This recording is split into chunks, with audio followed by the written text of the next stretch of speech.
Friends, ಎಲ್ಲರಿಗೂ ನಮಸ್ಕಾರ. Welcome back to Jnanabodhi YouTube channel. ಇವತ್ತಿನ ಈ ಒಂದು ಸೆಷನಲ್ಲಿ ಈ ಲ್ಯಾಂಡ್ ಸರ್ವೇಯರ್ ಅಂದರೆ ಈ ಒಂದು ಭೂಮಾಪಕರ ಹುದ್ದೆಗೆ ಎಷ್ಟು ಅರ್ಜಿಗಳು ಬಂದಿದ್ದಾವೆ, ನಾನ್ ಎಚ್ ಕೆಯಲ್ಲಿ ಎಷ್ಟು ಬಂದಿದ್ದಾವೆ, ಎಚ್ ಕೆಯಲ್ಲಿ ಎಷ್ಟು ಬಂದಿದೆ ಅಂತ ಇಲ್ಲಿ ತಿಳಿದುಕೊಳ್ಳೋಣ ಬನ್ನಿ. ಫ್ರೆಂಡ್ಸ್, ನಿಮ್ಗೆ ಈಗಾಗಲೇ ಗೊತ್ತಿರುವ ಹಾಗೆ 29 ಫೆಬ್ರವರಿ 2024ರಂದು ಈ ಒಂದು ಅಧಿಸೂಚನೆಯನ್ನು ಪ್ರಕಟಿಸಿದ್ರು. ಸೊ ಇಲ್ಲಿ ಭೂಮಾಪನ ಕಂದಾಯ ವ್ಯವಸ್ಥೆ ಮತ್ತು ಭೂ ದಾಖಲೆಗಳ ಇಲಾಖೆ ಭೂಮಾಪಕರು. ಓಕೆ, ಇಲ್ಲಿ ನಾನ್ ಎಚ್ ಕೆಯಲ್ಲಿ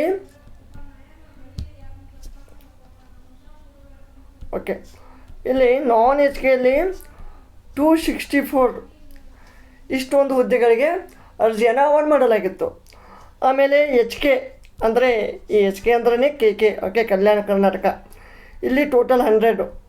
ಹೀಗೆ ಟೋಟಲ್ 364 ಒಂದು ಹುದ್ದೆಗಳಿಗೆ ಅರ್ಜಿಯನ್ನು ಆಹ್ವಾನ ಮಾಡಿದರು.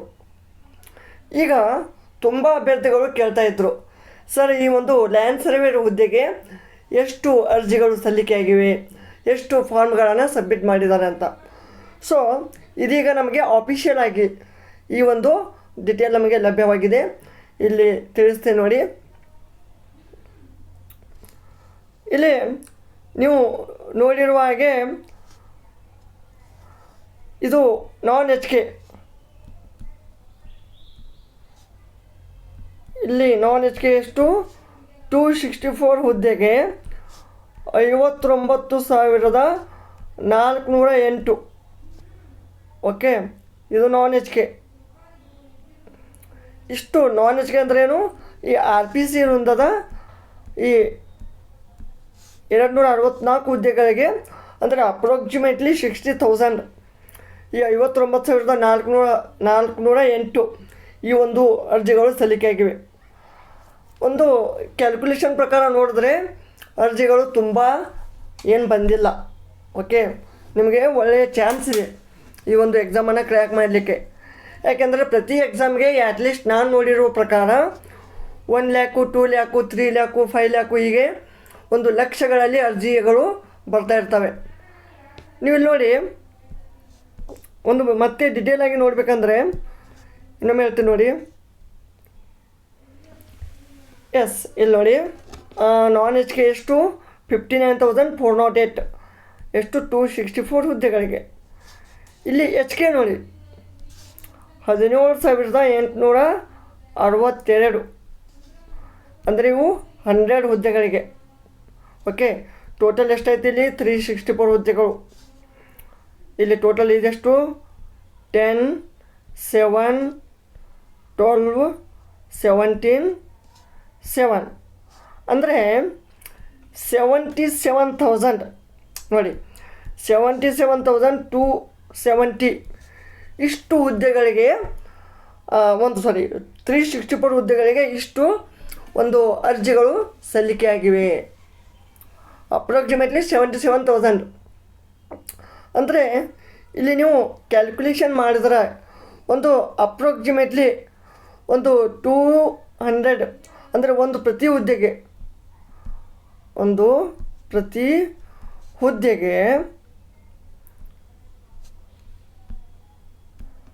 ಹುದ್ದೆಗೆ ಎಷ್ಟಪ್ಪ, ಒಂದು ಇಲ್ಲಂದರೂ 213 ವಿದ್ಯಾರ್ಥಿಗಳ ಒಂದು ಫೈಟ್ ಇರುತ್ತೆ ಇಲ್ಲಿ. ಓಕೆ, ಅಂದರೆ ಒಂದು ಹುದ್ದೆಗೆ ಇಲ್ಲಿ 213 ಅಥವಾ 214 ಇಷ್ಟು ಒಂದು ವಿದ್ಯಾರ್ಥಿಗಳ ಒಂದು ಇಲ್ಲಿ ಕಾಂಪಿಟೇಷನ್ ಇರುತ್ತಾ ನೋಡಿ. ಇರೋದು 364 ಹುದ್ದೆಗಳು, ಒಟ್ಟು 77,270 ಏನಪ್ಪ ಅಭ್ಯರ್ಥಿಗಳ ಸಂಖ್ಯೆ.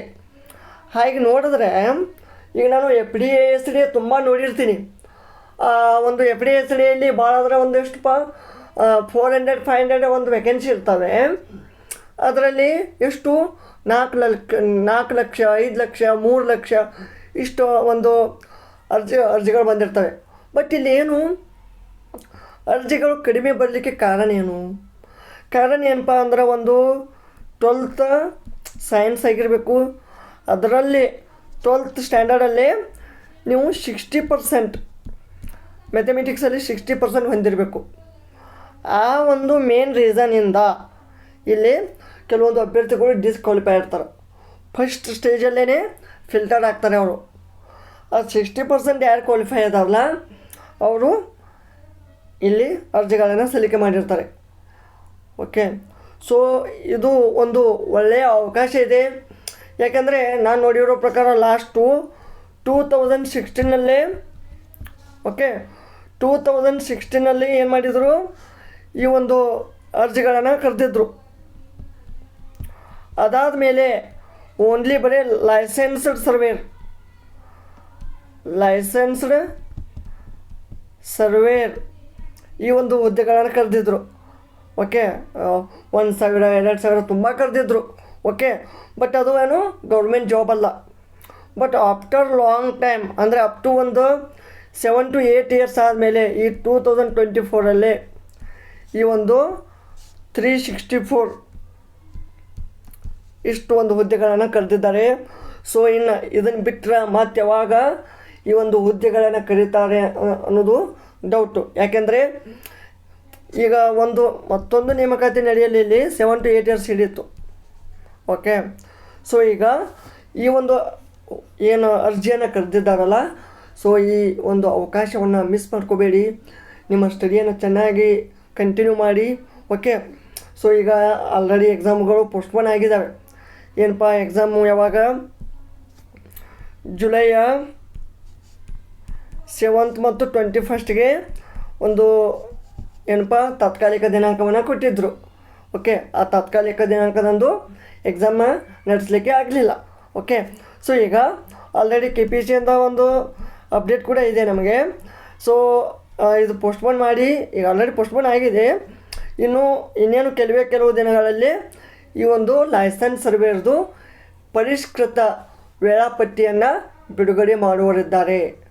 ಓಕೆ, ಅಂದರೆ ಮುಂದಿನ ದಿನಗಳಲ್ಲಿ ಯಾವ ಒಂದು ದಿನಾಂಕಗಳು ಏನಪ್ಪ ಫ್ರೀ ಇದ್ದಾವಲ್ಲ, ಆ ಒಂದು ಯಾವ ದಿನ ಎಕ್ಸಾಮ್ ಇರೋದಿಲ್ಲ ಆ ಒಂದು ನಿಗದಿತ ವೇಳೆಗೆ ಈ ಒಂದು ರಿವೈಸ್ಡ್ ಟೈಮ್ ಟೇಬಲನ್ನು ಅಪ್ಡೇಟ್ ಮಾಡ್ತಾರೆ. ಆ ಒಂದು ಅಪ್ಡೇಟೆಡ್ ಟೈಮ್ ಟೇಬಲ್ ನಾವು ಒಂದು KPSCಯಿಂದ ಬಂದ ಕೂಡಲೇ ಅಂದರೆ KPSC ಒಂದು ಇಲಾಖೆ ವೆಬ್ಸೈಟಿನಲ್ಲಿ ಅಪ್ಡೇಟ್ ಆದಮೇಲೆ ಇಮಿಡಿಯೇಟಾಗಿ ನಾವು ಈ ನಮ್ಮ ಜ್ಞಾನಬೋಧಿ ಯೂಟ್ಯೂಬ್ ಚಾನಲಲ್ಲಿ ಅಪ್ಡೇಟ್ ಮಾಡ್ತೀವಿ. ಸೊ ಅದಕ್ಕೆ ನಮ್ಮ ಚಾನಲನ್ನು ತಪ್ಪದೇ ಸಬ್ಸ್ಕ್ರೈಬ್ ಮಾಡಿ, ಹಾಗೆ ಬೆಲ್ ಐಕನನ್ನು ಕ್ಲಿಕ್ ಮಾಡಲು ಮರೆಯದಿರಿ. ಯಾಕೆಂದರೆ ನಾವು ಮಾಡುವ ಎಲ್ಲ ಒಂದು ವಿಡಿಯೋಗಳು ಪಟ್ ಅಂತ ನಿಮಗೆ ಬಂದು ತಲುಪ್ತಾ ಇರ್ತವೆ. ಓಕೆ, ಸೊ ಇದೊಂದು ಮೇನ್ ಏನಪ್ಪ ಒಂದು ಅಪ್ಡೇಟ್ ಮಾಹಿತಿ ಇತ್ತು ನಿಮಗೆ. ಈಗ ನಾನು ಏನು ಹೇಳ್ತೀನಿ ಅಂದರೆ, ಈಗ RPC ಅಂದರೆ ನಾನ್ HK 59,408. ಓಕೆ, ಇಲ್ಲಿ ನೋಡಿ RPCಯಲ್ಲಿ ಇಷ್ಟು ಹುದ್ದೆಗಳು ಅಂದರೆ ಇದೇನು ಭಾಳ ಅಲ್ಲ.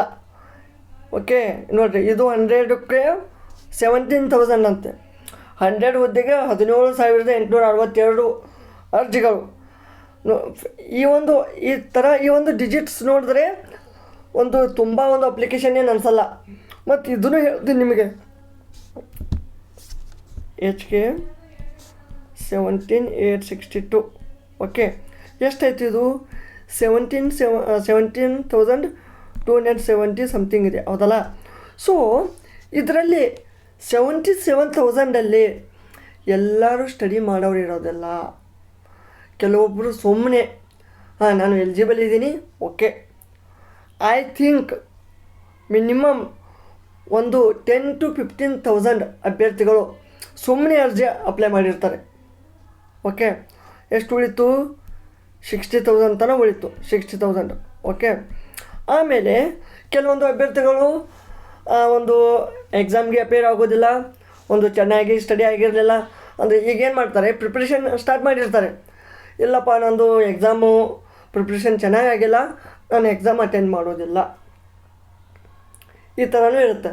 ಓಕೆ, ಐ ಹೋಪ್ ಮ್ಯಾಕ್ಸಿಮಮ್ ಎಲ್ಲ ಒಂದು ಪರೀಕ್ಷೆ ನೋಡ್ತಾ ಇದ್ದರೆ 50 to 60%, ಒಂದು ಮ್ಯಾಕ್ಸಿಮಮ್ 60% ಅಭ್ಯರ್ಥಿಗಳ ಒಂದು ಏನಪ್ಪ ಅಟೆಂಡೆನ್ಸ್ ಇರ್ತದೆ. ಈಗ ನೋಡಿ, ಈ 60,000 ಹಿಡಿದ್ರೆ ಈಗ ಇದ್ರದ್ದು 50,000 ಎಷ್ಟಾಗತ್ತೆ? 50,000 ಅಂದ್ರೆ ಎಷ್ಟು? ನೋಡಿ 77 to 70 ಒಳಗೆ ಇದ್ರದ್ದೊಂದು 50% ಎಷ್ಟು 76 ಅಂದರೆ 38 ಅಂದರೆ ಆಲ್ಮೋಸ್ಟ್ ಆಲ್ ಒಂದು 39,000 ಅಂದರೆ ಆಲ್ಮೋಸ್ಟ್ ಆಲ್ ಒಂದು 40 to 45,000 ಅಭ್ಯರ್ಥಿಗಳು ಒಂದು ಎಕ್ಸಾಮನ್ನು ಅಟೆಂಡ್ ಮಾಡುವ ಸಾಧ್ಯತೆ ಇರ್ತದೆ. ಅಂದರೆ ನನ್ನ ಒಂದು ಅನಿಸಿಕೆ ಪ್ರಕಾರ ಇದೇನು ಫಿಕ್ಸ್ ಅಲ್ಲ, ಏನು 50,000 ಮಟ್ಟನೂ ಬರ್ಬೋದು. 50,000 ಏನಪ್ಪ ಎಲ್ಲರೂ ಸೀರಿಯಸ್ ಅಭ್ಯರ್ಥಿಗಳೇ ಇದ್ದರೆ ಈ ಒಂದು 50,000 ಕೂಡ ಕ್ರಾಸ್ ಆಗ್ಬೋದು. ಯಾಕೆಂದರೆ ಪ್ರತಿಯೊಂದು ಎಕ್ಸಾಮಲ್ಲಿ ಅಪ್ಲಿಕೇಶನ್ ಬಂದಿರ್ತಾವೆ ಅಂದ್ರೆ ಅದರಲ್ಲಿ ಸೀರಿಯಸ್ ಕ್ಯಾಂಡಿಡೇಟ್ಗಳು ಕಡಿಮೆ ಇರ್ತಾರೆ. ಈ ಒಂದು 77,000 ಐ ಹೋಪ್ ಎಷ್ಟಪ್ಪ ಒಂದು 20 to 25,000 ಸೀರಿಯಸ್ ಕ್ಯಾಂಡಿಡೇಟ್ ಇರ್ತಾರೆ.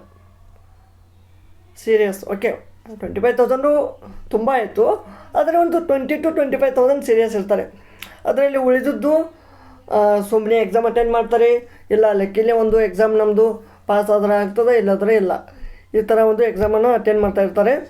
ಸೊ ಅದೇನೇ ಇರಲಿ, ಈ ಅರ್ಜಿಗಳು ಒಂದು ಪ್ರಿವಿಯಸ್ ಆಗಿ ನೋಡ್ತಾ ಇದ್ದರೆ ಇವೇನು ಹೆಚ್ಚಿಗೆ ಇಲ್ಲ. ಈ ಒಂದು ಅರ್ಜಿ ಬಗ್ಗೆ ನೀವೇನು ತಲೆ ಕೆಡಿಸ್ಕೋಬೇಡಿ. ಈಗ ಇಲ್ಲಿ ಒಂದು ಹುದ್ದೆಗೆ ಆಲ್ಮೋಸ್ಟ್ ಆಲ್ ಒಂದು 13 to 220 ಪೀಪಲ್ಸ್ ಫೈಟ್ ಮಾಡ್ತಾರೆ. ಈ ಒಂದು 200 ಪೀಪಲಲ್ಲಿ 100 ಪೀಪಲ್ ಅಂತರೂ ಸುಮ್ಮನೆ ಇರ್ತಾರೆ. ಅದರಲ್ಲಿ 100 ಪೀಪಲ್ 80 to 100 ಪೀಪಲ್ ಅಷ್ಟೇ ಒಂದು ಸೀರಿಯಸ್ ಆಗಿ ಸ್ಟಡಿ ಮಾಡ್ತಾ ಇರ್ತಾರೆ, ಹೌದಾ? ಸೊ ಎಷ್ಟೇ ಇರಲಿ, ಸೊ ಇಷ್ಟು ಒಂದು ಅರ್ಜಿಗಳು ಬಂದಿದ್ದು ಇದೊಂದು ಈ ಭೂಮಾಪಕರ ಹುದ್ದೆಯ ಒಂದು ಲೇಟೆಸ್ಟ್ ಅಪ್ಡೇಟ್ ಆಗಿತ್ತು. ಓಕೆ, ಸೊ ನಾನು ನಿಮ್ಗೆ ಹೇಳ್ತೀನಿ, ನಾನು ಈ ಭೂಮಾಪಕರ ಹುದ್ದೆಗೆ ಸಲುವಾಗಿ ನಾನು KPSCಯ ತುಂಬ more than 100 previous year question papers KPSCದು ಎಲ್ಲ with solution with full analysis ಒಂದಿಗೆ ನಾನು ಅಪ್ಲೋಡ್ ಮಾಡಿರ್ತೀನಿ. ಸೊ ಆ ಒಂದು ವಿಡಿಯೋಗಳನ್ನು ಇದು ಏನಪ್ಪ ಮಿಸ್ ಮಾಡಬೇಡಿ. ಲ್ಯಾಂಡ್ ಸರ್ವೇಯರ್ ಎಕ್ಸಾಮ್ ಪ್ರಿಪ್ರೇಷನ್ ಅಂತ ಒಂದು ಪ್ಲೇಲಿಸ್ಟ್ ಇದೆ. ಓಕೆ, ಆ ಪ್ಲೇಲಿಸ್ಟ್ಗೆ ಹೋದಾಗ ನಿಮಗೆ ಈ ಎಲ್ಲ ಒಂದು land survey related old question paper ಆಗಲಿ ಅಥವಾ ಒಂದು ಸಿಲೆಬಸ್ ವೈಸು ಮೇನ್ ಪೇಪರ್ ಟೂದು ಒಂದು ಸಿಲೆಬಸ್ ವೈಸ್ ನಾನು ಫ್ರೀ ಆಫ್ ಕಾಸ್ಟ್ ಏನಪ್ಪ ಒಂದೆಲ್ಲ ವಿಡಿಯೋಗಳನ್ನು ಅಪ್ಲೋಡ್ ಮಾಡಿದ್ದೀನಿ. ಸೊ ನೀವು ಆ ಒಂದು ಎಲ್ಲ ವಿಡಿಯೋಗಳನ್ನು ರೆಫರ್ ಮಾಡ್ಬೋದು. ಓಕೆ, ಮತ್ತು KPSC ಓಲ್ಡ್ ಕ್ವಶನ್ ಪೇಪರ್ ಅಂತ ಕೂಡ ಒಂದು ಪ್ಲೇಲಿಸ್ಟ್ ಇದೆ. ಅಲ್ಲಿ ಕೂಡ 100ಕ್ಕೂ ಹೆಚ್ಚು ಕ್ವಶನ್ ಪೇಪರ್ಗಳು ಇದ್ದಾವೆ. ನೀವು ಅಲ್ಲಿ ಹೋಗಿ ಒಂದು ರೆಫರ್ ಮಾಡ್ಬೋದು. ಇದೇ ಥರ ಒಂದು ನಿಮಗೆ ಲೇಟೆಸ್ಟ್ ಅಪ್ಡೇಟು ಮತ್ತು ಲ್ಯಾಂಡ್ ಸರ್ವೇರ್ ಎಕ್ಸಾಮ್ ಪ್ರಿಪ್ರೇಷನ್ಗಾಗಿ ಮಾಹಿತಿ ಬೇಕಿದ್ದರೆ ದಯವಿಟ್ಟು ನಮ್ಮ ಚಾನಲನ್ನು ಸಬ್ಸ್ಕ್ರೈಬ್ ಮಾಡಿ. ಓಕೆ, ಲೈಕ್ ಮಾಡಿ, ಕಮೆಂಟ್ ಮಾಡಿ, ಹಾಗೆ ಶೇರ್ ಮಾಡಿ. ಧನ್ಯವಾದಗಳು.